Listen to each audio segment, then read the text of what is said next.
Patchminia. Now what to say? Patch me who you now swear. Ama enra modi assemble kroimu papa.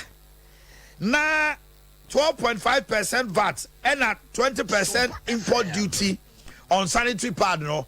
Mo say eye unheard of na e de how no ye ne ebebre e ma o Ghana. Den tina mo kasa. Yeah, kasa. I mean, the reason in say yeah kasa no. And it's say yen nyina ye nim said ya Ghana sisi a asitena ni mu akoye. Ebi mu ye argument say nya Ghana nko ababia. Okay, ya ji atum. Na sasane tia enye adan na yen dwen ye ho. Na yen hwe nneema a ye betimi aye aboa ye ho. Na emom ye institute taxes a ebe ma asitena ni mu no asa aye den more ama the most vulnerable a eye ma a man paying for a man kitwa. And the Ghana, ensuo a yenom, a diania yedi, a mascun colebi, and we are ding.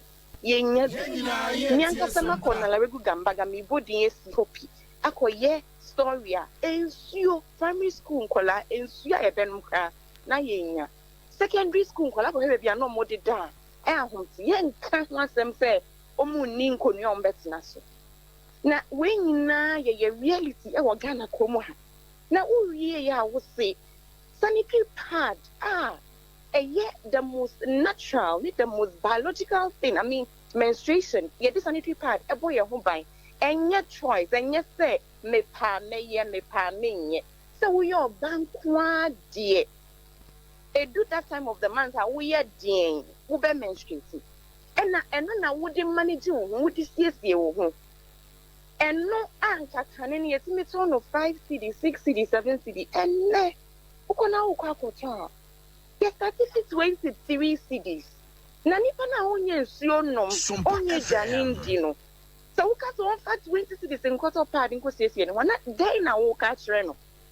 Catch is say for 5 days, 7 days now on menstruating. Na idea e what say oye as obano, the most natural, most basic, most natural thing no. Na person trying to say on kadem. Edem ne ko kadem saying they na person ye ne ho. Person ye den. Onu ntimi nko school. Ontimi empia bontin be fanim die kakra ma ne ho. A o chini bi betimi esiesi onu akasa ne daachi. Enko ayi ne family daachi ne Ghana nyina daachi. Ye more than 51% of this population. Na so team bia no. Ye mra e ka ye hye. Yendri and man who said viable developmental partners. Ye who here it will come has a Ghana Becon anymore. I was there, Marka. Into yes, say, yes, sir. Completely. So they are at the very least. Or baby, a bit to me at to be the CSO in a home. You want them nose, and my handsome doors, baby. Monsam so their doors. Ama.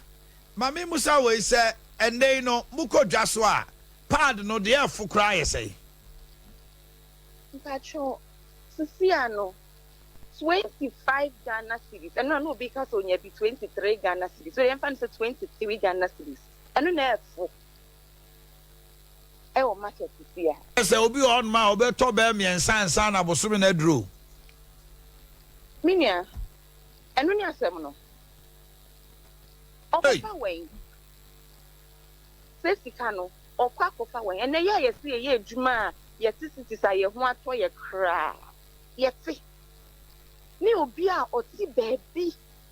A onu ya me kan do bedi do benum kra ye den ama no. Na che wo pese wo ye den. Awo hye enkronkitwa krokase mu dia oka sister omumo. Kronkitwa wo bu about 3 months kra not 20 cities kra ohunu bi.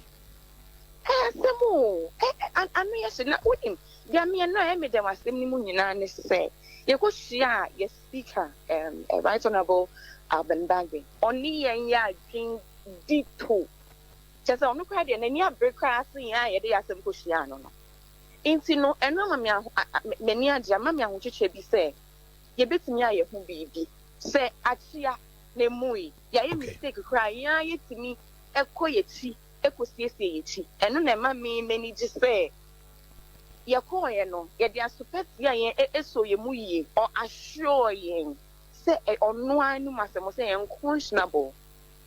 All right. E idea or say odwen ho ono ankasa on tia say ohu de yeah house nitimi okay bibi sa nti wa assure ye so be obesisa no de akọ bone no or the better papa nti ye twen no. All right. I'm a medasi, I no pay. Yeah, done. Okay.